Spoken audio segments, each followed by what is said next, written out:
Hi, I'm Morgan. And I'm Stevie. And welcome to the Unhinged Smut Book Club podcast.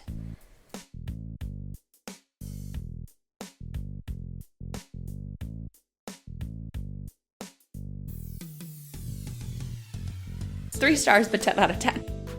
Fucked so good, you forget your own prejudices. Baby Morgan might be a cult leader one day. You guys are all together in this room with your dicks out. Like, why can't we just kiss a little? God bless me with big tits and a great personality.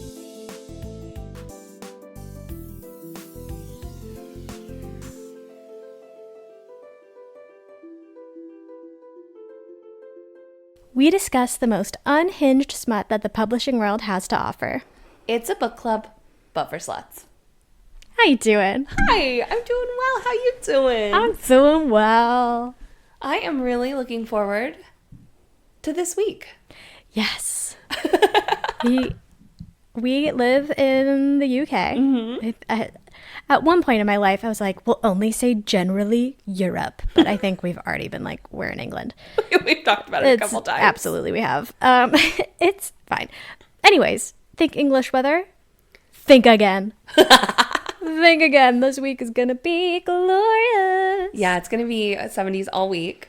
So wonderful. Almost 80 on Thursday. I know. I'm really looking forward to it. Which is British summer temperatures. It is. Fuck yeah. We were just talking about the AC units and all sorts of stuff. Which, thank God, we get through our housing AC units. Otherwise, it would be less fun. We wound up buying one when we lived in the Netherlands because we didn't get any in our housing when we lived in the Netherlands. Valid. And I was pregnant that first summer. Oh, fuck that. Yeah, and it was getting like this, like 80-degree weather, and we had no AC. There were no screens on the windows either. Ooh. At least here in this housing and in our housing when we lived in Frankfurt, there were screens on the windows, right? But yeah, no housing in the Netherlands, no AC units. It was rough. We tried with the swamp cooler first, and then I was like, after one night, I was like, absolutely the fuck not. And I wasn't even that pregnant yet. It doesn't matter. You have 50% more blood volume, like very early on in the first trimester. And so you're hot. It was insane.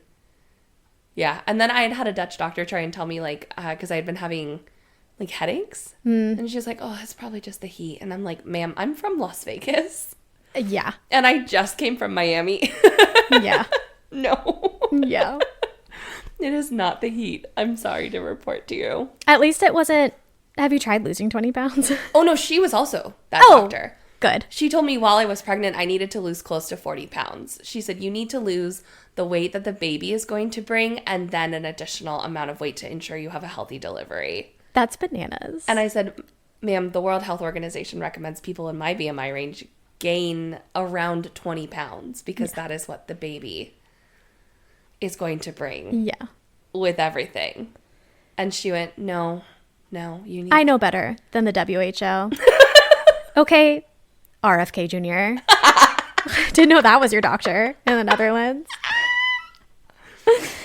Might have been.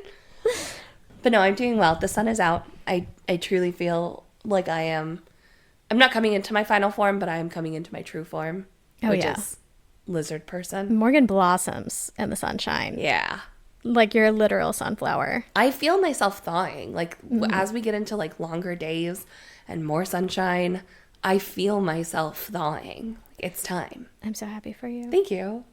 I too, because we had it was more like really nice spring weather. It was like maybe like 70. Mm-hmm. The seasonal affective disorder just evaporated out of my body. Truly. And then yesterday started Zoloft. Hey. Your girl's medicated again. My Adderall's coming in the mail this week. Oh, I'm so happy for you. You're starting Adderall? I'm starting Adderall. Oh my God. I'm so excited for you. I've been telling you to do this. Yeah. I finally had stopped taking the Wellbutrin for like enough time. And I was talking to the psych person we see. Yes, that person, and also the PA at the doctor's office. And she was like, listen, you haven't been taking it. You say that you're feeling okay. I do trust you on that. But like, you were struggling with ADHD symptoms, and because now you're not taking the Wellbutrin, like maybe it would be worth exploring if she's comfortable prescribing me that. And she was comfortable prescribing me that. Wonderful. I like the psych person we have. So, yeah, I'm excited. I just didn't talk with her for an hour, and she kept like asking me these questions of like, so tell me about like chores. Tell me about. Yeah.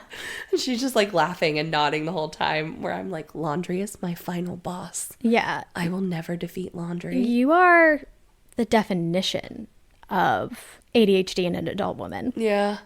Like the definition. I think so.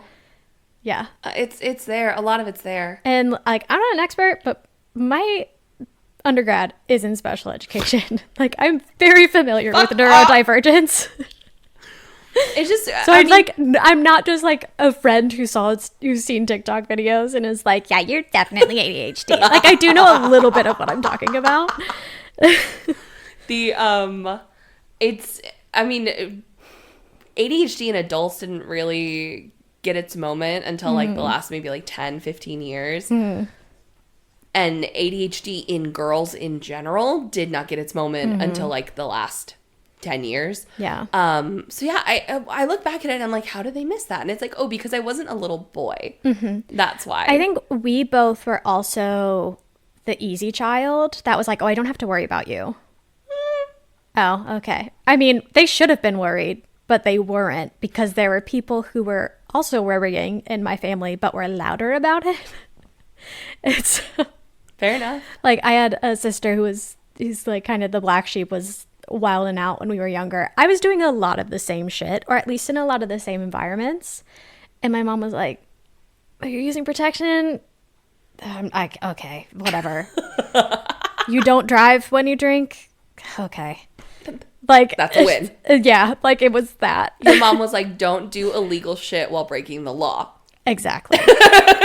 my dad and I said this to my students all the time. Don't break the law when you're breaking the law. Be good or be good at it. Right. And if you're not good at being bad, you need to get your shit together. Yeah. I'm sorry. That lifestyle is not for you. You want it to be so bad. I had one student once who like was the nicest kid, and this was middle school. And so they just try on different personalities. And he came in and was like being like a bad boy. And I pulled him out and I was like, what's going on? Nothing. And I was like, really? He's like, no. I was like, because you're acting a little funky. Is something bothering you? Are you just like trying out a new personality? See how it goes for you? And he was like, yeah, kind of. And I was like, how is it going for you? And he's like, not great. Not as well as I thought it would. Yeah. And I was like, so do we maybe want to shift gears? Maybe take a step back to what we were doing? Reevaluate? And he's like, yeah, I guess so. Okay. And then he got his act together. I miss conversations like that. I miss teenagers so bad. You have no idea. I would love to see you in your element. It was so fun. I mean, I see the way you poke the bear with my 6-year-old. That's not what I actually does a teacher. Morgan has an only child who's very deeply an only child. As much as we're trying for her to not be an only child. It is what it is. Like, it's just the reality of her life. I'm trying to raise her well-adjusted. Morgan's a wonderful mother. However, her daughter needs someone to bully her the tiniest bit. Yeah, and it's not going to be me, right? Like constructive bullying. I'm not going to be my kid's first bully. However, Stevie can be my kid's first bully. Yeah. So like we're just kidding. We playful. How would you call it? Family playful. Bully her, like playful bullying. Yeah, like the way like your cousins pick on you. Yeah. Like I'm filling that role. We're very sarcastic with her. Yeah, and like we were playing. What was it? What do you mean? We were over for dinner that one night, and this was before baby Morgan could like really read, and so she was just picking a random card and giving it, which is great because most of the time it was very inappropriate. Yes. And her random card that she picked didn't even read, wasn't getting picked, and she was like, I'm not getting any cards. And I looked at her and I went, well, maybe you should try being funnier.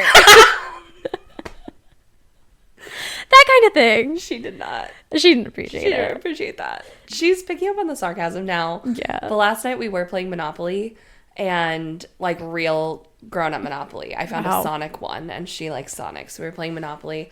And the rule in Monopoly is if you roll 3 doubles in a row, straight to jail. Right? Guess what this girl did? Oh, no. So she rolled 2 doubles, and then she rolled so hard that the dice had gone off the board. She had rolled, and the way it had landed was like partially off the board, but it was technically a double. So we were like, oh, do we let her re-roll, or do we just send her straight to jail? Yeah. And I'm laughing, and in that time he had re-rolled anyway, and she re-rolled exactly what she had just rolled. Oh, so that's a sign from the universe being like, no, it's time for your kid to learn the hard way. Straight to jail. So what would you have done in that situation playing with friends? Everyone would have laughed, right? Yeah. Because it's funny. Yeah. It's like, oh, shit. Yeah. 3 doubles in a roll. Like, you even tried to re-roll. And it's exactly the same. And it's funny. And I busted up laughing. And she thought we were laughing at her. Like, making fun of her. Yeah. And she lost it. And ran upstairs and just really, like, we were bullying the shit out of her. No. And we had to go comfort her. And she's like, you pointed and laughed at me. And we're like, nobody did that. I said, if it would have happened to mommy, everyone would have been laughing. Yeah. If it would have happened to daddy, everyone would have been laughing. Like, that's how... It was just funny. If you can't enjoy a game when it's not going in your favor, it's not fun for anyone. And it takes a while for kids to learn that. Yeah. And it's important, as I've been saying, like, I'm very mean to your child. Baby Morgan is feisty as shit. Like, she's equal parts feisty, equal parts sensitive, and you never really know which one you're going to get. Never. And so... Such is the plight of a Sagittarius. Honestly. And so it's not like she's a little Pisces who I'm being like, be funnier, dummy. No, honestly, she needs a little bit of bullying just to keep her humble. Exactly. But not in like a you're worthless kind of way. Just in like a, You're a human. You're a human. Come on. Back to earth. Because we not joke that Baby Morgan might be a cult leader one day. She will be. Yeah. Yeah, it's okay. It's fine. It's fine. I'm just hoping it's like a productive cult. Yeah, for the power of good. Yeah. No Kool-Aid is involved. Yeah. Ideally. Yeah, no red hats. Yeah, it's fine. It's fine. It's fine. This got wildly off topic. It really did. Should we talk about books we read this month? Yeah, we probably should. So this is our reading wrap-up episode for the month of April. And this was a pretty good month for me. If it wasn't for... So right now, I'm... With trips coming up over summer, we're trying to beast out episodes. So both of us are reading a lot for the podcast, which gives us not a lot of time to read for funsies. Yeah. So, but I've got several books that aren't podcast related. I am also reading the podcast books for funsies. Also that, but yes, it is also, I have to do it. You know what I mean? For my job. Yeah. 5, 6. Okay, I read 6 books this month. 1, 2, 3, 4. I showed up with no notes today. 5. Just vibes. Yeah. 5 books? I have 5 books and one I started that I want to talk about because I'm into it. Cool. So pretty equal. Nice. Okay, the book we read together this month is Get in My Swamp. Get in My Swamp. Get in My Swamp. Which we can't talk that much about, but next month's novella episode. Well, no, this is going to be airing in May, so this month's novella episode. This month's novella episode. Yeah, in just a couple weeks, because today's the 28th of April, so we're not like that far. Yeah. When does that come out? That will come out the last Sunday of April, which I think... Sunday of May is the 24th, I think. 25th. Okay, great. I was close. Very close. I was filling in the calendar today. Because my kid is on fucking break starting the 26th. Again. Like we've said it before, the thing about the UK, schools. They're never in They're school. never in. They don't go.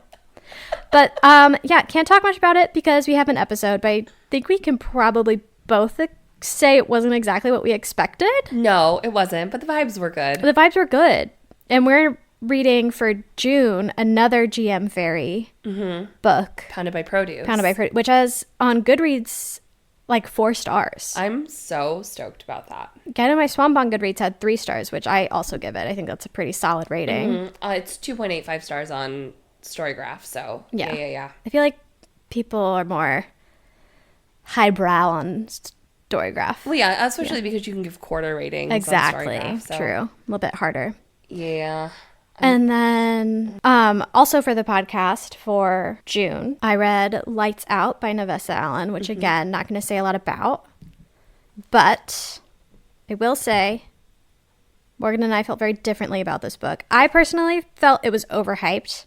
But I will say, I very much wish I listened to the audiobook because I know it's a good audiobook. I think you would feel differently about it if you had listened to the audiobook. Yeah. I've heard clips and I'm like, I chuckled at that part in the book, but when you hear it out loud, it's like, oh, that's very fucking funny. Will people crucify me if I say this? Maybe. Uh-oh. Say it anyways. They're gonna crucify me anyways. Did I get it? I did. It was part of Libro FM's Indie Book Day sale. Ooh. So I got it for $3.50. I bought it anyway because I figured I would re-listen to it. So if you want to borrow it from my Libro FM account and listen to it. I might do that. Probably not anytime soon. No, but if you're feeling like you need, to an itch redeem to scratch. It. Yeah. Yeah. Yeah, that one also coming with the vibes. Pause. Libro FM's Indie Book Day sale. How many titles? 22 titles for less than $85. That's bananagrams. I know. Libro FM year round really has really good sales. Yeah. I got a bunch of stuff that I've been wanting to try. And then some by authors that I knew I would like. And then some by authors where I was like, sure, why the fuck not? Yeah. I really love Libro FM. If you are looking for an alternative to Audible, 10 out of 10 out of 10 out of 10 out of 10. Yeah, truly cannot recommend Libro FM enough. Mm-hmm. Because you can support directly an indie bookstore of your choosing. Yes, and something else that I really like about them is that they are DRM free, which is kind of like the Amazon does it, Kobo does it, Barnes & Noble does it. They all do it for the most part. But the DRM on the book is the copyright on it to where it's unshareable outside of its format. So the Amazon books are in an Amazon format, the Kobo books are in a Kobo format. So you can't transfer them between different readers, and the Audible books are in an Audible format. So while you own the book, you never physically own the media. Does that make sense? In the way of when you buy a physical book, you can be like, here, friend, physical book. Read this. It's what's great. Highly recommend. Right. Or even just owning your own physical media, right? True, so if you go out and buy an audiobook on CDs, you own physically that media. You paid for it. And so Libro FM works in the same way where all of their books are DRM free. So when you download that book, you own that book. You can physically keep that media even if it does get removed from their platform.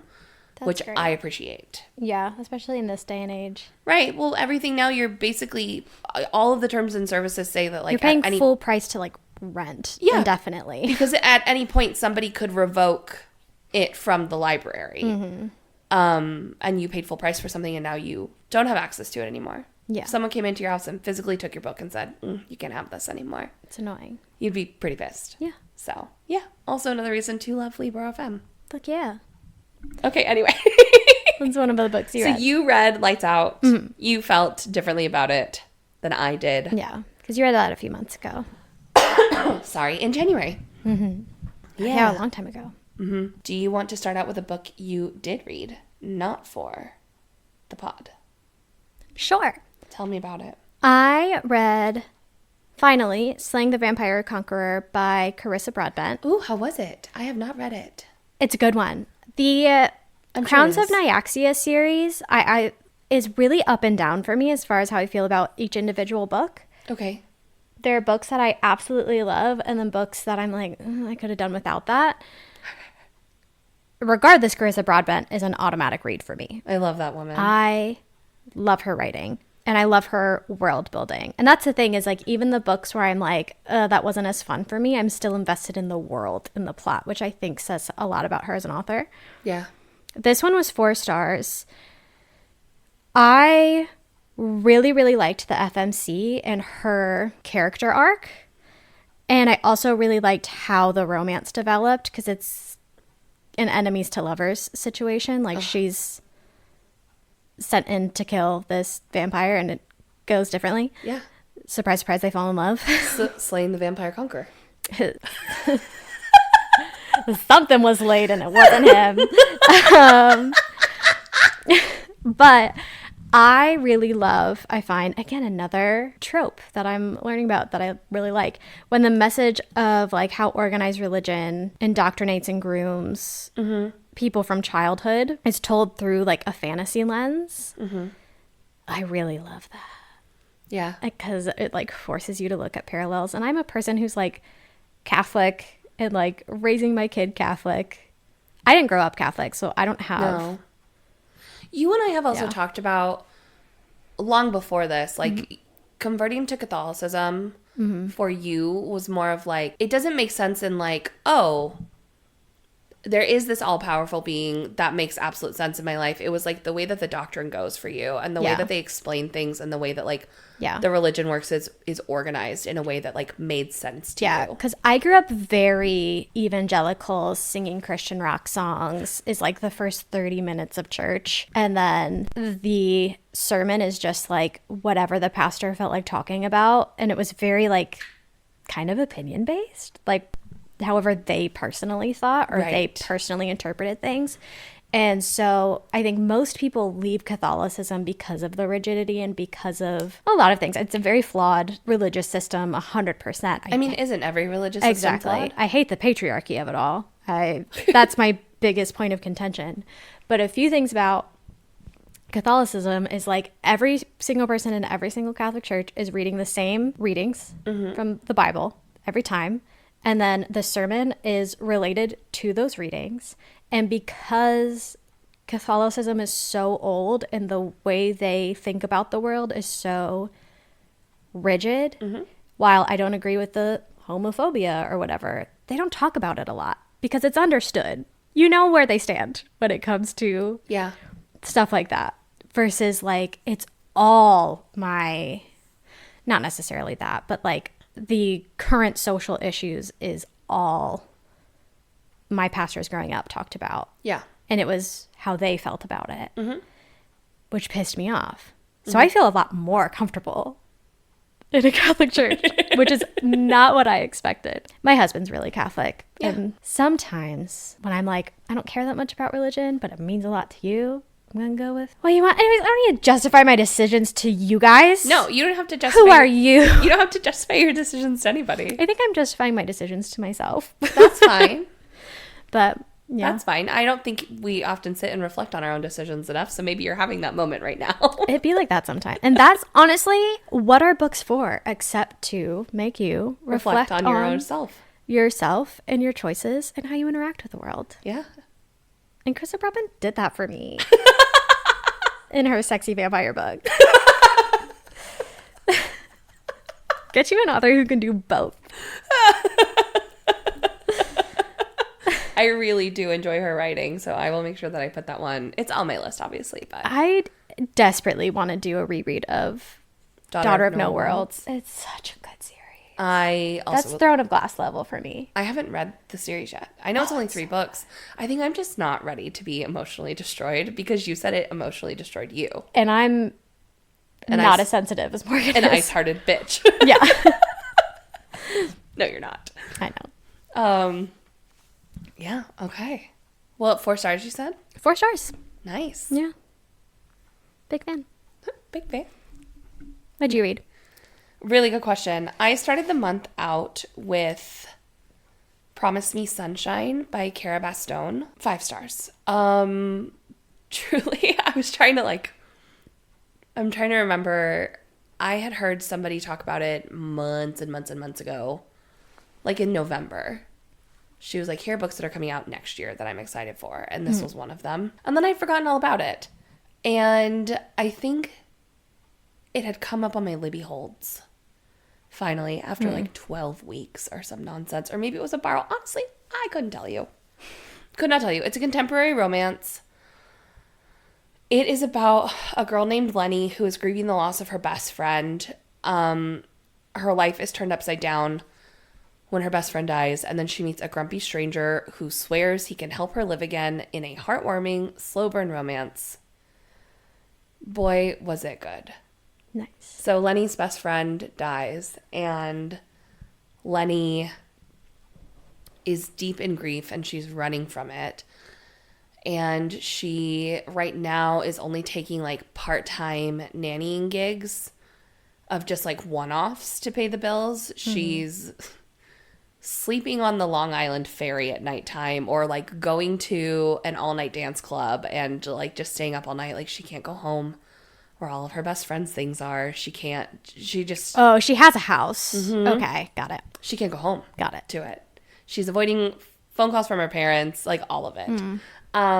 Just really, like, avoiding life. Yeah. Because she lost her person, mm-hmm. right? Her best friend in the absolute world. So she's nannying for this woman who's a single mom who conceived by herself through mm-hmm. IVF. And this woman's brother is there. He, like, lives upstairs through a whole bunch of... Their dad was a famous rock and roller. Anyway, he lives upstairs. He sees this on her as, like, a person who is going through grief and loss. And he is concerned about her. And he keeps kind of, like, chasing her down in a way of, like, hey, I want to talk to you. And she's avoiding him because he's grumpy and brooding, obviously, as any man in a contemporary romance is.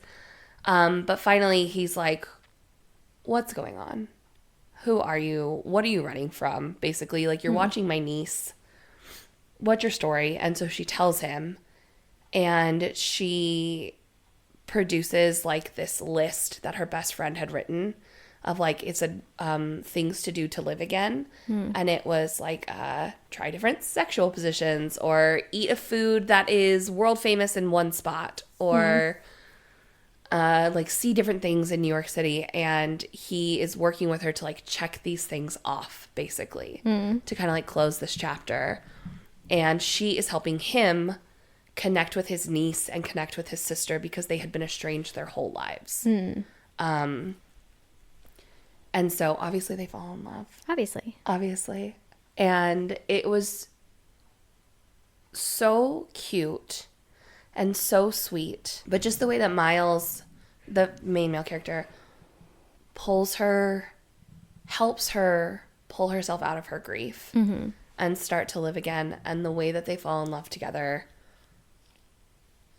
and help each other heal things was really beautiful. And I loved the ending. And the book is called Promise Me Sunshine. And I forget exactly where the line goes, but she basically said, you know, like, I will do this with you when it's sunny. And he said, I can't promise you sunshine, but, like, it becomes a thing. He gets a tattoo with her. Like, he's so down bad. He loves her so much. It's so cute. Adorable. It's so cute. Sounds very lovely and wholesome. Yeah, I gave it 5 stars. I am rambling through it because I read it at the beginning of the month, which feels like it was a year ago. It does feel like a really long time ago. April was simultaneously, like, it flew by so quickly, but also felt like it was one of the longest months of my life. Absolutely. Nothing compared to January, which was 4 years long. 100%. 10,000%. The months have been flying since January, but my kid was home for spring break for 3 weeks in April. So it truly feels like a lifetime ago that I read that book. But yeah, 5 stars. Promise Me Sunshine by Cara Bastone was super cute. I cannot recommend it enough for just, like, a nice contemporary romance. The spice level on it was probably, like, a 1. There's, like, 1.5, like, full sex scenes, but, like, there is some spice to it. Yeah. Nice. Okay, up next. I've talked about this now. This will be my 3rd month talking about this book because I started it forever ago, put it down. I think last month I was like, oh, next month I'm finally going to finish this book. It's Tentacles and Triathlons by Ashley Bennett, which is, like, because of what it is, the series is really fun because it is very fluffy smut, very low stakes, very feel good, very cozy, with, like, shifter monster stuff without it being, like, kidnapped by the Demon King. You know what I mean? It's just like, oh, I live in a world. It's a very Morning Glory Milking Farm. Very Morning Glory Milking Farm. I just live in a world where there are monsters. Yeah. And sometimes we bang. Sometimes we be banging. And sometimes we fall in love. Oh. Yeah. And so this one, it was wonderful. It was very sweet. But like this type of books, I'm not going to give more than like 3 stars because of like what they are. You know what I mean? But like 10 out of 10. Highly recommend. Love the series. 3 stars, but 10 out of 10. Exactly. Which like, you get it. I get it. Listener, you get it. You know exactly what I mean. But yeah, gay tentacle smut. Gay tentacle smut. Overcoming your own prejudices. Oh. Being fucked so good, you forget your own prejudices. Nice. Also, it was like really hot. I was like, I don't read a lot of gay male things. To be fair, do you read a lot of gay woman things? Actually, I don't. I should read more of that. You should read more queer As stuff. a bisexual woman, I should absolutely read more queer stuff. But I was like, how am I going to feel reading gay, like, you know, just like versus like sex I have had. And you're like, ooh, I can imagine that. Mm-hmm. Versus like, I don't have a prostate. Sure and don't. they reference the prostate like a lot. That is the male G-spot. I know. That's the male clitoris. No, it's not. It's the G-spot, but... Yeah. Why is it in their butt? It honestly, if evolution. God didn't want you to be gay, at least a little bit. Why did he put your G-spot in your butt? Why'd he do that? And listen, I'm a Catholic, so I know. Get the fuck out. That's my new, I'm a scientist. But no, it was hot. It was like hella hot. Good. Like so fucking hot. I want 2 boyfriends, and I want my boyfriends to be boyfriends. Absolutely, because I know I like reading about like boys kissing in like a MMF versus MFM type of vibe. Oh yeah, I want a poly situation every single time. I love it. That's my preferred situation. Like reading all of the Lily Gold books, like the Faking with Benefits, right? Wonderful. Where it's like the 3 men and they're like adult men and they're roommates. I'm like, you guys are all together in this room with your dicks out. Like, why can't we just kiss a little? A little bit. Just a little bit. Yeah. Kissing I mean, the she homies can only goodnight. entertain so many people at one time. Correct. I'm just saying. Kissing the homies goodnight. It's fine. It's fine. It's not gay. But yeah, if you are like, I should read more queer romance, but I am a straight person and don't know how I feel about it, you'll feel things. I promise. Don't you worry. Try Tentacles and Triathlons. Try it. Actually, that might not be the best gateway drug into queer romance, actually. That's kind of a lot. It's kind of a lot. Try. Books by Alexandria Bellafleur. She has some women love women books. The 2 women are bisexual, like the 2 main characters. That you can, let's dip a toe in there. Or if you really need, there's Red, White, and Royal Blue, which I have not read. I've heard it is closed door. Yeah. Romance between a bisexual man and a gay man. There you go. So there you go. You can start there. That's probably a much better advice. Yeah, probably. Than I mean, Kraken Man. I have others somewhere in here, but just start there, reader, dear listener. Jesus. Okay. The next book I read was an audiobook. It was Two Can Play by Ali Hazelwood. There's no, I don't think there's any physical book for this. I think it's only just an audiobook. Oh, interesting. Okay. If there is an ebook for it, I did not look very hard for it. Hang on. I can verify. Oh, there is a digital for it, but digital only. Yeah, so that's why I didn't find it. It's available on Spotify as an audiobook. I think Spotify only as an audiobook. Interesting. Regardless, it is an enemies to lover spicy romance set in the world of video gaming. Like, these 2 video game companies are both being looked at for the production of a video game of these like incredible books. And the female main character, these books mean everything to her. And she really wants to do it. And the company she works for is the best at like storytelling and like immersiveness of the world. This other video game company is the best at like the first personness of it all and the kind of like the systems that they use for like the seamlessness of it. So like both of them, the two companies need to be able to work together to make this happen. So they go on a retreat that the book company is paying for, to see if they can get everybody to get along for the weekend. So if they could work together, and they get snowed in. And obviously this man who's been her enemy for years, he's just been so dismissive to her. Ugh, so rude. And every interaction that they see each other at like conventions or whatever, he's so dismissive to her. He looks right through her. And she thought they were friends because he was at an interview that she had with a company where he was like the assistant manager or something to that effect. And the guy who was doing the interview was a total sexist dickhead. And she basically told that guy to fuck off in the interview. And then he followed her out and was trying to ask her out. And she was going on this rant about like men in the industry and blah, blah, blah. That's probably not the time to ask someone out. Well, she hadn't started it yet. Oh, okay.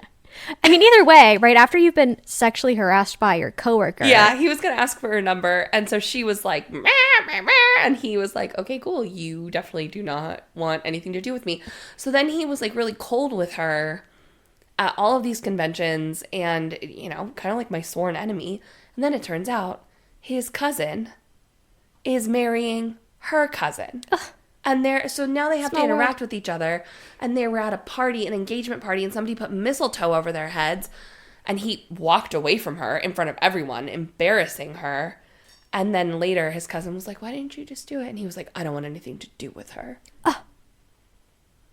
So she's like, obviously, this guy does not like me. Turns out, likes her very much. Nice. And they get it on. Of course they do. It's Allie Hazelwood. They're snowed in. And it's Allie Hazelwood. 4 stars. Wonderful. Yep. Short. It was like 4.5 hours to listen to. I think I needed something to like bridge the gap. Yeah, it's Allie Hazelwood. I don't really complain about anything that woman puts out. I was listening to the book Bouquet by Lily and Rosie of TikTok fame. And they were talking about Allie Hazelwood, and they were like, I always enjoy Allie Hazelwood books, but I'm never like, oh my God, I loved this book. Yeah. It's like, it's just always like a go-to. You know you're going to have a good time. You're not going to enjoy it. But it's not going to be like your be-all, end-all, this book changed my life. No, I'm not getting life-changing. Yeah. Oh, excuse me. I'm not getting life-changing anything from an Allie Hazelwood book, and that's okay. Yeah. I'm just here to have a good time. Sometimes you don't want your life changed. No, sometimes you've been through enough. Sometimes I just want to read about nerds getting it on. And that's your right. That's what she does best. She knocks that out of the park. Except for coming out this month, Problematic Summer Romance, which is... I hear she's like shifting gears a little bit. Kind of. So there was a book that she released last year called Not in Love, which was between a scientist and a private equity. So it was like a private equity company that buys up and invests in science-related aspects because the 3 of them that started it were all in like engineering programs together, and then 2 of them had dropped out, and they like started this thing with capital from someone's dad. Anyway, Rue, I talked about this book last month because I had read it last month. It was the first book I'd ever annotated. Anyway, Rue is a food engineer to like make things more stable.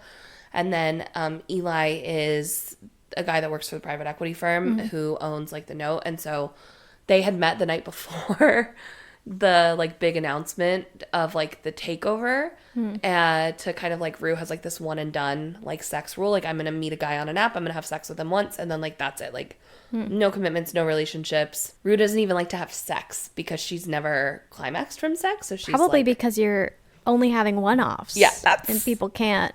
And learn boy, what you like. Does she learn that? Yeah. With Eli.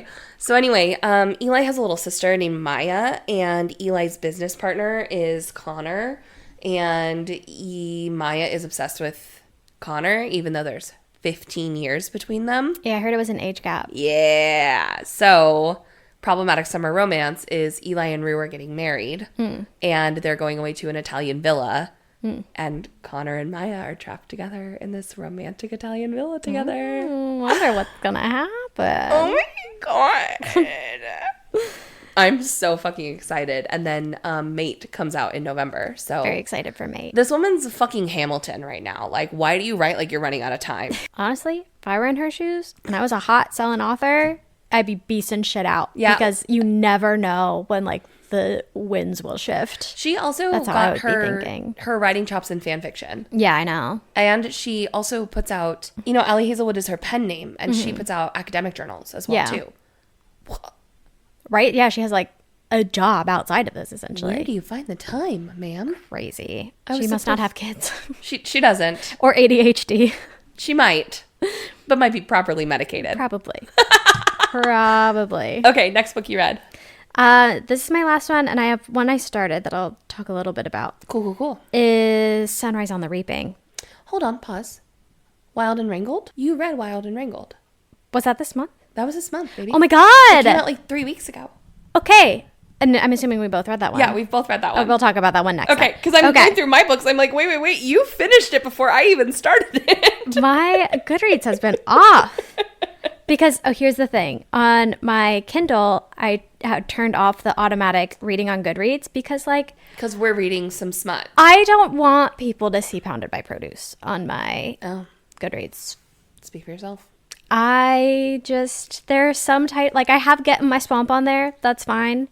But there's some things where I'm like, I'm okay with people not seeing that. I'm going to go ahead and keep that off. I'm okay with that not being on my book count. Yeah. You don't want to talk about Made It by Mallows? Exactly. On your Goodreads? Exactly. And so, yeah, I miss a few things. Okay. It's unfortunate. Anyway, Sunrise on the Reaping, Suzanne Collins, obviously 5 stars. Yeah. Obviously. You haven't read this yet. I haven't read it yet. I still am trying to finish A Ballad of Songbirds and Snakes because my husband got it in the mail and we watched it. And then I watched it and I'm like, well, do I need to finish it now? And I'm like, no, I absolutely do need to finish it now. Yeah. So. Absolutely. Also, the actors for Sunrise on the Reaping were just announced last week. And really? Good. Oh, I'm going to have to look that up after this. I'm excited. Because, honestly, the guy who played Young Snow, hot. Well, people joke on the internet that that's why she wrote Sunrise on the Reaping is because she saw too many people thirsting over edits of Young Snow. Honestly. Coriolanus Snow. And that actor... Again, how, like, one very specific thing can make men, like way hotter than they are. That actor's he's a handsome, but, like, normal handsome. Buzz cut, bleached hair, frothing at the mouth. Holy shit. The fact that he didn't keep that look is a mistake. It's a very niche look, though. But it works for him. My God. My God. And maybe I'm just reading too much Draco Hermione fan fiction. But let me tell you. Anyways, yeah, Sunrise on the Reaping, I have no words. Did you cry? Did I cry? I might have teared up a little bit. I thought it was going to fuck me up more because there's, I don't want to spoil too much. There's one character in the games with Haymitch who's the child of another person we know from the original series. Oh, fuck. And I was like, and we know Haymitch wins the game, so I was like, fuck. Yeah. There's anything loss of a child, I can't do it. Like, there are some things since becoming the whole Hunger Games is loss of a child. That's true, but you don't, like, meet their parents. Oh, fair enough. You know what I mean? Like, you're not from the perspective of a parent or, like, know intimately their parents usually. So... Besides the person who wins, which he probably does that on purpose, because I think it would be an even harder story to digest for most people if you got those details. But yeah, anything like that or losing a parent, it like hits really fucking differently as a mom. It's always hard to read, but like just another level of I intimately I spiral on what I imagine that will feel like all the time. Anyway, like literally the other night, my kid had a cold and her breathing sounded weird because she was congested. You slept on her floor. Except I didn't sleep because I was staring at her all night because I was afraid that once I closed my eyes, she'd stop breathing. Like there's such like a real fear. That's my one thing. Because people are always like, oh, what did no one tell you about pregnancy? No. What no one told me about motherhood is I will be afraid at least a little bit in the back of my mind constantly. Yeah. 24/7. That's evolution, babe. And it's exhausting. That's evolution. Yeah. Yeah, because I talk about with my therapist all the time, like, the anxiety of things and, like, seeing things and, like, being worried. And he's like, that your brain is hardwired to focus on the negative. Your brain is hardwired to find what is the worst thing that can happen and doom spiral you so that way you are the most prepared. Yeah. For what can happen for your own survival. So, yeah, and that's natural. Truly, I don't know how... Because Morgan is a one and done. I have to have another child. This isn't the only reason, but since having her, this is a big reason. I plan to have another child because if anything ever happened to her, I need someone else to live for. Because I like, not to get dark. Stevie. Dead fucking serious. If something happened to her, I'm gone. I'm done. Yeah. I'm done. I'm out. No, I truly don't know. After the car accident, as soon as I could take my first breath, the very first thing the words out of my mouth were to try and get my kid's attention to make sure she was okay. Yeah. Yeah, that was it. That was all I was concerned with. Motherhood is nuts. This got dark. It did get dark. But I mean, we're talking about Hunger Games, which I don't think we talk enough about how dark of a series that is because it's YA. I think it was so... I think growing up, it seemed so out of realm of possibility. Mm-hmm. And now... And I think she's kind of doing this intentionally. There's a lot of parallels to what's going on in the United States. She says she only writes a book when she has something to say. Exactly. And so this one was heavily focused on propaganda and how when the government controls the information, they can control what information you get, how it's provided to you, you know, the context you receive, all of that. Yeah. The book opens with a quote from 1984. So. Yeah. Yeah. And so... they're hitting different now. I don't know if it's just because I'm older and have more social awareness or also because of our current situation. Or also, is she leaning into the darkness of it more? That's also possible. Yeah. I think it's a little bit of all of it because I have been rereading The Hunger Games. Mm-hmm. And it is... some things are way more emotional than I remember them being when I was a teenager reading these books and a young adult reading the books. So, but I think that comes with perspective, like of as you get older and like you see more things, it makes not more sense, but you start to see it for what it really is and not just a story. Yeah. But I think she probably is leaning into the darkness of it all a little bit more, leaning into the reality of it a little bit more. Yeah.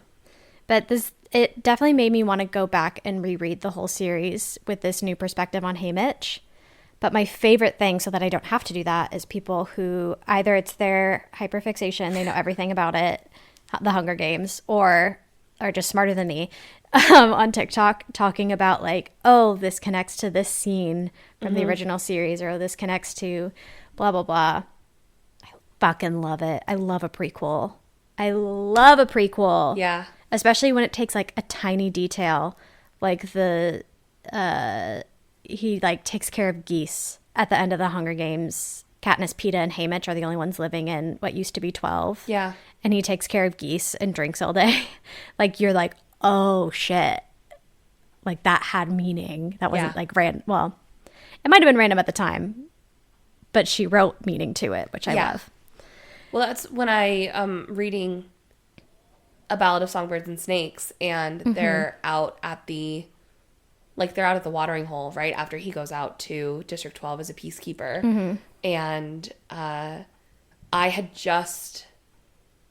read The Hunger Games, and then I was like, I really need to read A Ballad of Songbirds and Snakes. Like, I get it, because we were watching the movies. So I just read The Hunger Games, and then I'm reading A Ballad of Songbirds and Snakes, and it gets to the scene where they're out at the water, and somebody comes over to Lucy Gray with, like, these plants, these water potatoes. She's like, they're not quite ready yet. And then she, like, calls them Katniss. And then, like, immediately that flashback to the scene where Katniss is, like, digging for them. Yeah. As she's foraging for food for her family.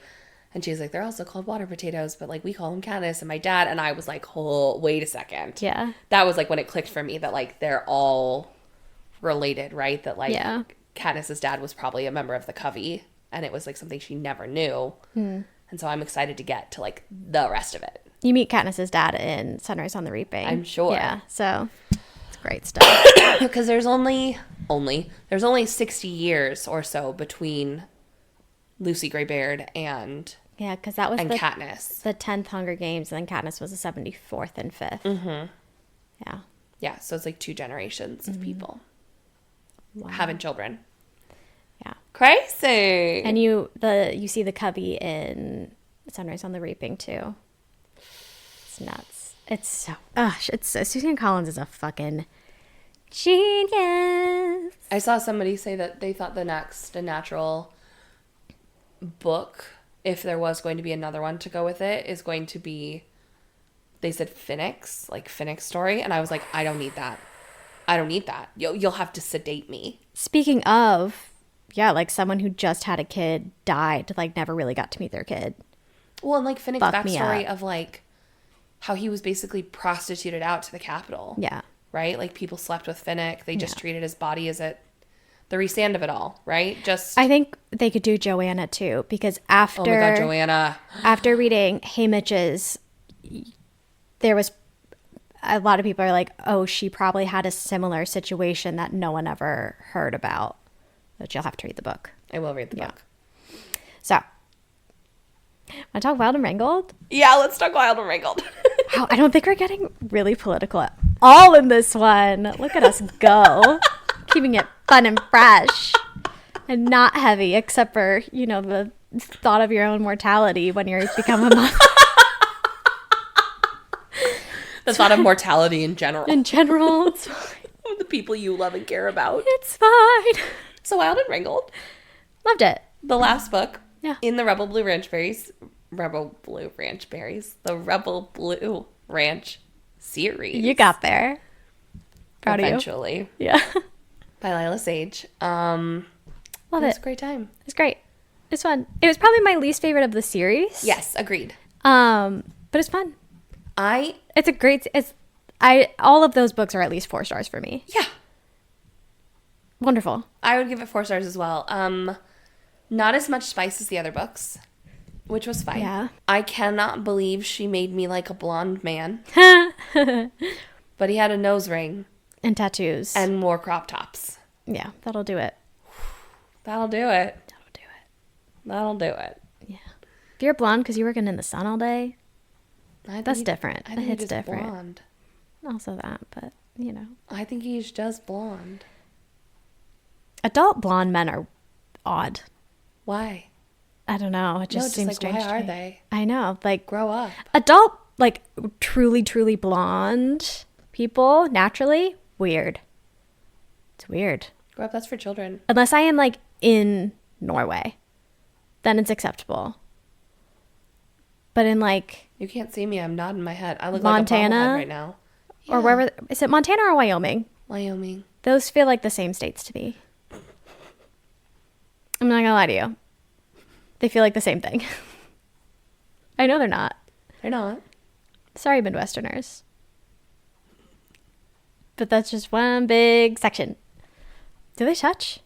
Hold on. Okay, good. I was like, hold on. Montana and Wyoming touch. I was like, okay, wait. I'm about to sound real stupid. Yes, Montana touches at the top. It shares a border with Canada. Yeah, I know that one. And then Wyoming is underneath it. Okay. And then Idaho is what kind of like cuts in, like on the Montana. Okay, got it. Wyoming is above Colorado and Utah. Okay, I'm with you. You with me? I'm with you. I'm from the West. You are. Yeah, if you could point out Vermont, New Hampshire, and Connecticut, which you probably can. Shut up. Let me have my moment. Well, okay. I know Vermont and New Hampshire do this. They're like puzzle pieces. They're like same but different. Yeah. And I think Vermont is the one with the bigger bottom. I think so too. I think Vermont points up and New Hampshire points down. I think so. And then Connecticut is underneath them. Mm-hmm. I think. And then Delaware's somewhere in there. Who the fuck knows? Who knows? Not me. It doesn't matter. Mm-mm. How tiny. To quote Coco, God bless me with big tits. Oh, can't relate. And a great personality. So, like, what else? You can't expect me to know everything. God doesn't give with both hands. God does not give with both hands. That is what Coco says. And she's a smart lady. So yeah, so she knows all about it. So they're in Wyoming. Okay. They're in Wyoming. It's a second chance romance. They were best friends in high school. Mm-hmm. So it was also friends to lovers. They dated in high school. They dated through college. Mm-hmm. She gave Not through college. Oh, sorry. At the beginning of what would have been college. Yeah. Mm-hmm. Doesn't work out. They go their separate ways. She was just left at the altar. She's a single mom. She's left at the altar at the beginning of the book. Yeah. Yeah. He's back in town. They start hanging out. But it's really great. I love the found family aspect of it because Cam's family is not very warm. Yeah. I could give or take on a found family. It never really tugs on my heartstrings that much, but Cam very much does get the found family with the writers because Gus Ryder from Lost and Lassoed is her baby's dad. Mm-hmm. And the writers basically just took her in. They were like, "You're one of us now. You're coming home with me." Yeah. My son knocked you up. That's fine. You're family now. Yeah. And everybody's cool with it. Everybody's cool with everyone. And it's just a really sweet, way they find their way back to each other. Yeah. And I really do appreciate the attempt at a third act breakup. She's panicking. She finds out that piece of information. Oh, yeah. That was stupid. And she runs away, right? And then I love that Lila took it in an unserious way. Mm-hmm. And basically had other characters call her stupid. Yeah. And we're like, get the fuck over yourself. Because I think as a reader, that's exactly where we were like, what? Girl, why are you acting like that? I think it was meant to be like...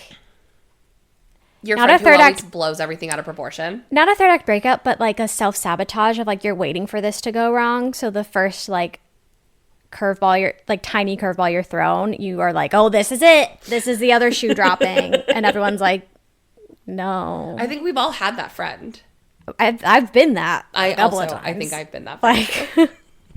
It'd be like that sometimes. Yeah. So I appreciate the lightness in Lila being having the other characters be like, girl, knock it the fuck off. Yeah. Go home to your man. Yeah. Knock it the fuck off. But yeah. I still want fucking Grandpa Amos to have his romance. Story. I think there were, I swear I saw somebody say on the internet that there was one story left in Rebel Blue. Maybe there was a story somewhere. Even just a companion. You know how old people will be widowed and they'll be like, this is my friend. Can I get the story of Amos and his wife? That's going to fuck me up. Listen, I enjoy that. So I know. But I cried in the epilogue. Did you? Oh, wept. Can I say it? I think I can say it. They go to their mom's grave. One of the kids is talking to the mom at the grave. Fuck me directly up. Directly fucked all the way up. It was good. Hysterics. It was very sweet. But yeah, the Rebel Blue Ranch is the coziest. I mean, cozy's a word for it because in the very first book, he spits whiskey into her mouth. I mean, it's sexy. Oh, for sure. But I feel like I'm going home. If you have a good relationship with your grandparents, go to your grandparents' house. Yeah, you want to be part of this family. Comfy. You want to come to Sunday breakfast at the big house, You want to hang out with Ada and Wes. At no point ever will you be angry at any of the characters. No, other than when Cam tries to do that thing at the end of the book, and you're like, girl, knock it off. Yeah, don't be stupid. No, I was never, at no point was I ever annoyed with any of the characters. At no point was I ever, ugh, I wish they wouldn't. Yeah. They're just a good time. Yeah, they're happy, fluffy. They're happy and comfy, cozy reads while still having character arcs where some of them have a heavier background. Mm-hmm. But it's done in a way that doesn't feel heavy to read. It's done so well. Yeah, because in the first book, Luke doesn't have a great relationship with his parents growing up, with his dad. And then Emmy... You got alcoholism. You've got basically PTSD with Emmy. Mm-hmm. Yeah, Emmy falls off of a horse. Yeah. She was a barrel racer and fell off of a horse and got injured. Which is how their mom died, I believe. Something similar. Yeah, so it freaked her the fuck out. Mm-hmm. Someone leaving an abusive relationship. Ada. In the next book. And then Wes having anxiety and depression. Mental health stuff. That was probably the lightest, the least dark backstory of any of the books. Just mental health and familial pressure. Yeah. And then this one... Lost and Lassoed had Gus, who has the pressure of, he's a single dad, with an aging father, like all the pressure of like everything's going to be on him. He needs to be perfect. It's just not as heavy as alcoholic father or abusive ex-husband. Yeah. You know what I mean? And then Teddy's mom. We never met Teddy's mom. No, because Teddy's mom left her when she was a baby with her dad. I forgot about that. Mm-hmm. Her dad was a drummer, and he suddenly had this newborn. Yeah, but he was cool. Mm-hmm. Mm-hmm. Mm-hmm. And then this one where emotionally neglectful, like a weird neglectful, but also like hyper controlling. Yeah, familial situation. Cam comes from money, so it's basically like there's a reciprocity system with her, right? Like you have access to your trust fund if you marry someone that we approve of. Yeah, like love is a contract. Love is money, and that money is conditional. Therefore, all of the love is conditional. Yep, it's all contractual. Yeah. Nothing is.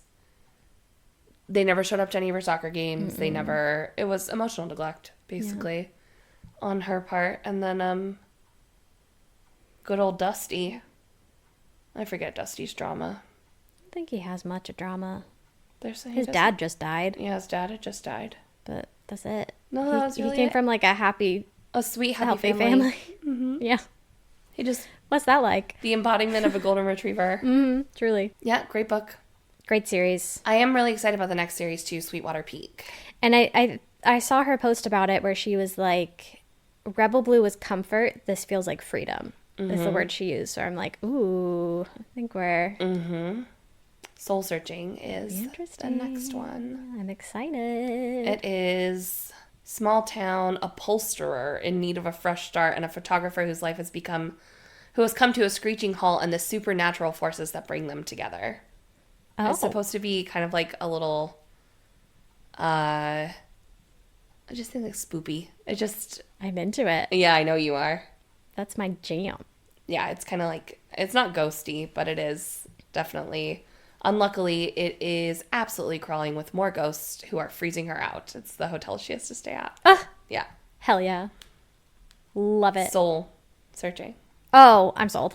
I'm so sold. I hadn't read the description. I just saw her talking about the process. Cover just came out, and I think the cover and the book blurb had just come out, but a couple months ago she had posted about it, and it was giving, I think she had said it was kind of like, not dark academia, but like gothic-ish. Oh, so it was like gothic western. I'm ready. Oh, I'm ready.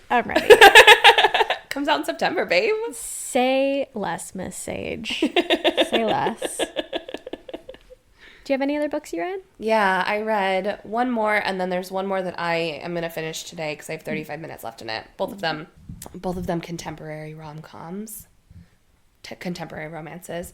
So I read Say You'll Remember Me by Abby Jimenez. I've been seeing Abby Jimenez all over the place. Did you ever follow Abby Jimenez in her heyday before she was an author anywhere on the internet? I don't think so. She owns a bakery in Minnesota called Abby Cakes, and she's fucking hilarious. Like, Abby Jimenez walked so Wendy's and Duolingo on social media could run. Okay. I'm not kidding you. With like the witty banter with customers, like lightly picking on people, making fun of yourself, making fun of others. Abby Jimenez was doing it. Yeah. So she went viral after there was a moment. I think this was in like 2012 or like it was the teens. Where her bakery had made a cake. They had made geode cakes. They were like wedding cakes. So it was like 2-3 tiers. And it was like a hunk of it was taken out, and it was, like sparkly rock candy was put in there. It made it look like a geode. Somebody had made a pink one, and it looked like a vagina. Oh, no. And the internet went wild for it. And so she started to call it the Vageode cake. And so that is really where, like, Abby Jimenez, like, got her she just is, I think, is a naturally funny person. Yeah. And wrote from there. So, I had seen somebody months ago who had gotten an arc of Say You'll Remember Me and was like deeply weeping. And so it's been on my TBR ever since. So you're like, oh, I have to read that. I love a romantic comedy that is going to make me cry. Okay. It's your jam. It's your bread and butter. It is my bread and butter. It is the air that fills my lungs. So I put it on my TBR and it was good. I would give it 3.5, 4 stars. The romance was really good. The yearning, the love story was incredibly sweet. The female main character is the social media manager for a small family-owned mustard brand called Merkel's Mustard, and she does exactly like a Wendy's or a Duolingo, where she is like bullying people basically on the internet. And she has this cat that she got, and this itty-bitty baby kitten, and she takes it to the vet, and the vet is like this brooding asshole basically, and the cat doesn't have a butthole. And he's like, it's my recommendation that you put the cat down. And she's like, I can't. Like, she's a happy cat. She does poop. Like, what? And he's like, well, it's probably really small, but, like, as she gets bigger, like, it's not going to work out. My recommendation is you need to put the cat down. And she's like, I'm not going to do that. And he's like, the surgery is going to cost, like, $10,000. And she's like, well, I don't have that kind of money. And he's like, so then you need to put the cat down. She's like, I'm going to get the fucking money. And she does, because she knows how to go viral. And she raises the money. The cat gets the surgery. She brings the cat back. He has not been able to stop thinking about her, because she basically told him to go fuck himself. She called him a dick. And she comes back because she is going to go flying. She's going to fly with the cat. She's going to California, and she needs him to, like, sign off on, like, that it's okay, and, like, give her some sedatives, like, just to check her over. The health certificate, right? Yeah. You've flown with a cat. And while she's there, he's like, they're looking at each other, and she's like, is there anything else you want to ask me? And he says, will you go out with me? And they go out that night, and there's a charity pet adoption event on, like, a yacht. And he takes her out on it, and they have a really great time. And then he doesn't want the night to end, so he's like, do you want to go mini golfing? And they go mini golfing and, like, do an escape room, and they get locked in an escape room because, like, the people went home. Oh no! And, like, left them in the escape room. That's funny. And for, like, 6 hours, Come On Eileen just played over and over and over and over again. No. And even through all of that, it was the best date either one of them had ever had. And then she gets on a plane the next morning, and she moves to California because her mom has dementia, and she's moving back out to California to help take care of her. And so she is like, Say You'll Remember Me as the title is like, her mom doesn't remember who she is, which is partially why she's moving out there. So she can, like, spend these last few years with her mom and, like, hopefully have her mom remember her before she can't anymore. And then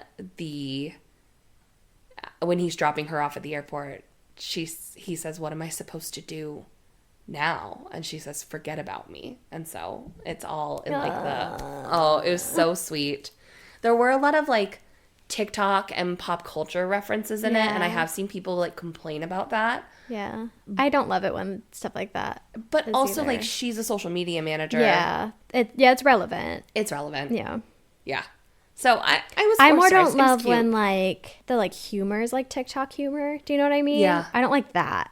Or I don't like it when there were a couple of things where I, like, picked up on, like, oh, that is possibly a nod to, like, a song lyric somewhere, right? Like, Say You'll Remember Me, obviously, as a Swiftie, I immediately go to Wildest Dreams. Absolutely. But there were a couple things like that where I'm like, oh, that was probably a nod to something along those lines.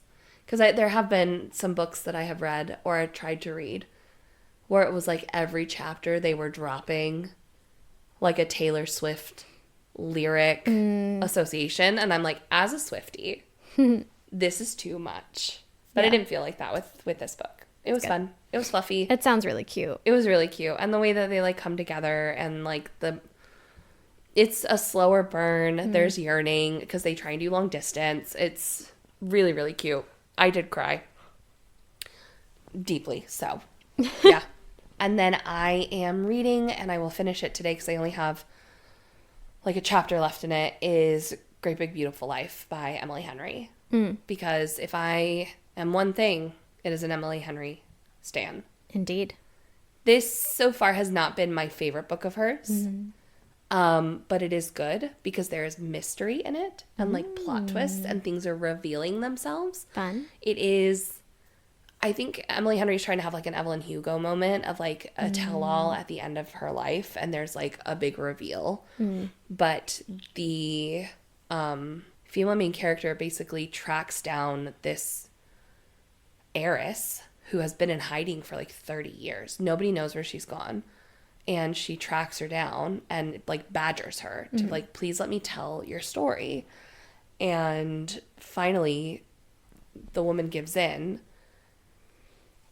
And she goes down to Georgia to meet her, thinking that like, we're going to do a little interview and like, you know, like this is it. Turns out she's also called another journalist in who has written biographies for famous people before, very emotional biographies. And he's tall and brooding. Of Aren't course. they all? And basically she wants both of them to audition, to stay on the island for a month, split their time interviewing her, and then they will pitch the book to her and she'll like, may the best one win. And they start off kind of like rivals and then very quickly fall into lovers. And it's a sweet romance and it's a yearning one, and I do like the little mystery and like the things that have unraveled. I took a couple videos of myself because I like when the realization hits you, you know, and I'm like screaming in my kitchen while I'm putting away my groceries before I came over here. And then I was crying as I walked over here from like the emotional reveals at the end of it. I'm just crying, making my BLT on my way to come over here to you. Good stuff. Yeah, so it's probably not my favorite one out of the, I think this is the 6th Emily Henry book. I'd probably rank this one somewhere towards the middle. I'm going to rank it probably lower than Funny Story, but it's higher than Happy Place, so you've not read any Emily Henry books, so that doesn't make any sense to you. I am familiar with all the titles. This is my controversial take. Happy Place is her least good book. Interesting. Yeah, and that is the one that people usually recommend first. People love that one. There you go. It's a miscommunication trope. I don't like the messiness of the friends that are involved. But it's like my least favorite Taylor Swift album. You still love it. I still love it. It's still a good time. Exactly. That shirt that I was trying to get last year before we went to Casey Musgraves, that I was going to be like, I've been to so many fucking rodeos. It is a reference from Happy Place. Nice. So I'm going to finish that one today. And I'm probably feeling 3.5 stars for it, which is low for me for an Emily Henry book. It's the first Emily Henry book where I'm like, oh, I might be interested in that. Yeah, I like the mystery at the end of it. Yeah. The romance of it is not what I'm used to. Like, Book Lovers is top tier for me. And then I've heard amazing things oh about my that God. book. Yeah. Oh my God. Charlie Lastra, top tier, broody book boyfriend. I love that man. That one is so good. And then there's Beach Read, which is, for a lot of people, that's their number one. The main male character in that one is really fun and really funny, but I had read that one in the year after my mom had died, like within this 6 months after my mom had died. And that one, the female main character her dad had died, and she's going to his cabin to, 1, write a book that she needs to be writing, and 2, also to clean out and sell his cabin. On the beach. And that one, he had this whole secret life that nobody knew about. And she had no clue. Found out after he died, basically. That's fun. That he had a mistress. A whole other woman that he loved. And oh boy. I know. Okay. It's wild. Maybe you give Emily Henry a try. I talk about this book made me laugh. Emily Henry books, like Book Lovers and Beach Read. Beach Read specifically made me laugh out loud, where I'm in the kitchen cooking dinner or cleaning up, and my husband was coming in and going, what are you listening to? Because it's not like you. I think I'd been reading ACOTAR and who the fuck knows what up to that point, right? But then, it was Emily Henry. It's so fucking funny. Her banter is top tier to me, which is why I think Emily Henry will always be an auto-buy author for me. But yeah, it's Book Lovers, Beach Read, People We Meet on... Not Beach Read. Yeah, Book Lovers, Beach Read, People We Meet on Vacation, Funny Story. Those are my tops. Funny Story and People We Meet on Vacation. I'd swap them maybe, but... Anyway, that's not the point. You should try Emily Henry books. You, Stevie, and also listener, if you have not tried Emily Henry books, you should. I say this every time. Any contemporary romance, I never gravitate towards them, but anytime someone's puts it in my hands and is read this book, I enjoy it every time. Okay, I bought all of them off of Vinted in paperback copies, They're all coming this week, so I will just put one in your hand. It sounds like Beach Read. I would be.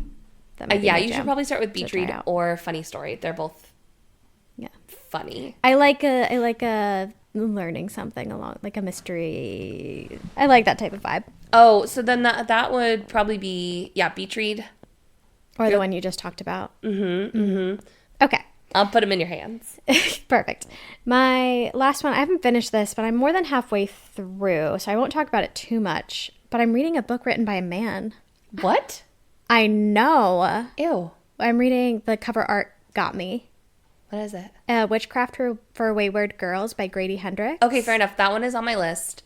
That one is a newer book that came out this year, but people are already calling it like Dark Academia Bible. It's getting, I don't know about academia. I guess a little bit. There's a book involved. But he wrote, A Southern Girl's Guide to Vampire, or a Southern Book Club Vampire Hunter. Yeah, the Southern Book Club's Guide to Slaying Vampires. Cute. That is a really popular one by him. And so he writes a lot of like vaguely horror things where it's not like terrifying. It's getting darker now. But this one is very magical realism, which I love. And I kind of love, especially, I don't know, a lot of the horror in the first half is just life as a woman. Oh. And it's interesting because I don't gravitate towards books written by men, especially if it's from the perspective of a woman. But in this one, it's about a teenage girl who gets pregnant in 1970 and is sent to a home for unwed mothers. Mm-hmm. And where you just have no autonomy, because you're a woman in 1970 who's pregnant and a child, so just no autonomy. And so it's really hard, again, especially as a person who's been pregnant and knows the like vulnerability of that state, because she's dropped off here by her dad and he dips. Like there's no conversation about it. Oh. And it's, you're going to be here, you're going to wait out your pregnancy, and then we're going to facilitate the adoption. Sign here. Like it's not, what do you want to do? At all. And then there's, seeing a doctor, and like there's like she sees the doctor for the first time and needs a pelvic exam, and it like made my skin crawl. He wasn't even like creepy about it, but just the you don't get to say no. Yep. Like ugh. Yeah, so a lot of the horror in the first bit is the horrors of being a woman. Truly. And I'm very, very impressed by how a man was able to portray that. I'm very impressed. So give him his flowers, which I don't say about men a lot.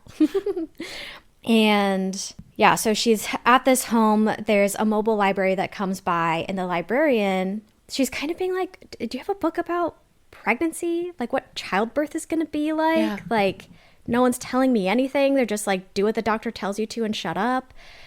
And because she's kind of being inquisitive and not just going along with what people are saying, this librarian is like, here's this book, and it's How to Be a Groovy Witch. Love that. And her and, the couple of friends she's made there try one spell and it works. But they're like, oh, that could be a coincidence. No. And then they kind of get deeper and deeper. And one girl immediately is like, oh, this is realer than I thought it was. I'm out. And then the other three, one of them wants to keep her baby, so she's highly motivated to find a way to do that. And the other one is, I don't want to spoil it too much, but she's extremely young. So it's obviously not I went too far with my boyfriend and didn't know about birth control type of situation. And so she's like, I cannot go home. I cannot go back to what brought me here in the first place. And then the main character is trying to help the younger one out. And so they get very, very caught up in the witchcraft of it all. And now things are turning where they're realizing they're in too deep, and it's getting more into like body horror where like it's just a little gruesome. And so nothing too insane right now. Just parts where you're like, ugh. It's interesting. It's very interesting. It is starting to feel a bit like a slog, but I think we've talked about this before. Sometimes I feel like that's an artistic choice as you're sitting with the characters. Yeah. Because if anything feels like it takes forever, it's the motherfucking third trimester. Which takes exactly 83 years. Yeah. It's as long as this last January, 2025. Yeah. This takes never ending. Never ending. Because first trimester it's new and exciting, and you're waiting to be able to tell people if you're when you waiting. Find out, usually most people find out like a month in, 6 weeks in. Yeah. Right? Because as soon as you find out you're pregnant, as soon as your period's missed, you're 4 weeks pregnant. Exactly. Fancy that, but whatever. So it's shorter anyways. It's much shorter. And then you're looking forward to telling people, coming up with how you're going to tell people, taking announcement pictures, whatever. And then the second trimester, you're starting to show. You're like, oh, this is cute. You get your energy back. You're shopping for things because you feel like you can. And you might have your baby shower. And then third trimester, you get the anatomy scan. Which is fun. You find out the gender if you want to. Third trimester, you're huge. And the only thing you have to look forward to is meeting your baby. Is birth. And not being pregnant anymore. And it takes centuries. Centuries. Well, that's when you're having the hardest time sleeping. You're the most out of breath because your blood volume is so high. You're requiring more iron at that point, so you're just exhausted if you're not keeping up with your iron levels. Yep. You're exhausted because your body's working so much harder to pump all that blood through you. Nothing tastes good all anymore. The time. You're peeing. Yeah, exactly. There's somebody sitting on your bladder. Round ligament pain. Ugh. Do I need to say anything else? Your fucking hips start to separate from each other. Your pelvis starts to break apart. Yeah. One time, baby Stevie, when she was in my tummy, kicked off of my ribs and then punched into my cervix in one go. And I was like, ugh! And of course, then your partner is like, is it time? And I'm like, no. I wish it was. Time. I really wish it was, though. I wish it was. Oh, girl. Memories. And I think we both had pretty easy pregnancies. I had a relatively easy pregnancy, but I did go to almost 42 weeks. Rough. Yeah. I got induced at 41 and 5 days, and she was born at 41 and 6 days. Yeah, fuck that. 42, effectively 42 weeks. I get people who don't want to be induced. But if I did not want to be induced, but also labor was not happening and we were getting into the danger zone. Exactly, so yeah. But there are some people who will be like, no, I'm gonna wait past 42 weeks. And I'm like, what? No. My desire for like a natural vaginal birth was far outweighed by my desire to not be pregnant anymore. Times 1,000. Times 1,000. But actually, being pregnant wasn't that bad. I mean, it's hard. I don't like it. It's not my favorite thing. No, I don't like it. The worst part about being pregnant is, I always feel like I have to say this because I feel like there's so much negative talk about being pregnant and being a parent that anytime I bitch about it, I have to give the caveat of like, this is the best thing that has ever happened to me. Like, just so we're on the same page. But growing a human and giving birth is objectively the coolest thing I've ever done. Yeah. It's cool. I'm like looking forward to giving birth again. Portal to life. Yeah, because it's like cool. It is unpleasant and uncomfortable, but it's fucking cool. But it's fucking cool. It's rad as hell. It's so fucking cool. Yeah. Yeah. I get it. It's just not. Yeah, being pregnant, it's the loss of autonomy, the carefulness. Yes. It's the yeah. Anything that sounds fun or yummy, can't do it. Not allowed. Sorry. Anything that sounds like, that should probably be fine, but we've never studied it because ethically it's really hard to study something on a pregnant person, so maybe just don't. Yep. Oh, you really need a massage more than you've ever needed a massage in your life? A lot of people won't do it. They won't touch you. Yeah. Yeah. Could you probably get tattoos while you're pregnant? Definitely. You'd probably be fine. Same thing, breastfeeding. I couldn't get tattooed fucking breastfeeding. And I'm like, I promise you I'm fine. The ink isn't going into my milk. No. Well, the worry is that, right, you'd get like a blood-borne illness from being tattooed. I'm like, if you're getting tattooed in a sterile space. Exactly. I'm like, if you're worried about giving me a blood-borne illness, I don't want to get tattooed in your shop. Exactly. Ever. Exactly. Well, your immunity does tank a little bit when you are pregnant. Weaker immunity levels, but I don't think I'd want to get tattooed pregnant. But breastfeeding? Yeah. Come on. I know. Yeah. I know. Yeah, the pregnant being the loss of autonomy. Yeah. The loss of like... I never ate lunch meat, but because I couldn't have it, all I wanted was like a deli sandwich. Tuna salad. Exactly. A rare steak. Yeah. Anything. I ate sushi still when I was pregnant. People in Japan do it. Yeah, well, that was my thought. I'm like, I'm not getting it from a gas station, right? I'm getting it from the sushi restaurant in my town, or I watched the people in the grocery store make it before I picked it up. So it's fine. I'm going to eat it in the car on my way home because I'm starving. Any other books to discuss? I don't think so. That was a nice, fun little tangent at the end there. This whole episode has been a fun, nice little tangent. That's the problem, is that we're two moms and also have been stay-at-home moms for a very long time now. Yeah. And so if you get me on the topic of motherhood, period, which a lot of books get onto, I'm not gonna shut up. I have things to say. So anyways, that's enough. I have to go. Okay, and that's it for this episode of the Unhinged Smut Book Club podcast. Thanks for listening. I'm Morgan. And I'm Stevie. Don't forget to rate, review, and subscribe so you never miss an episode filled with chaos, kink, and questionable literary choices. Pause because I want to shout out our social media a little bit more specifically. Okay. Because we opened a bookshop.org. We did. Oh, we didn't talk about this at the top of the episode. So we probably won't talk about it much right now, but we will in the future because I think no one listens at this point. It's fine. If you buy your books through bookshop.org. Through our link. You are A, supporting indie bookstores. Which we love. And B, passively supporting us. Yeah. Which would be so fun and fresh and lovely.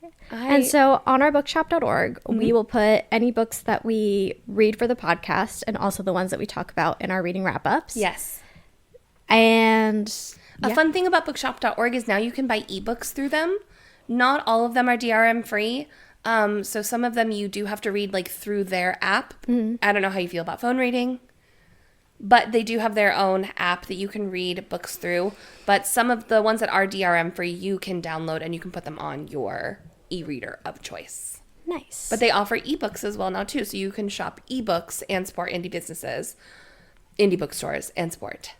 Which I know I've been looking for a way to do that because I have a Kindle and I would like to not feel like I have to give Amazon money to read books because I'm pretty much a strictly ebook person because I have a toddler.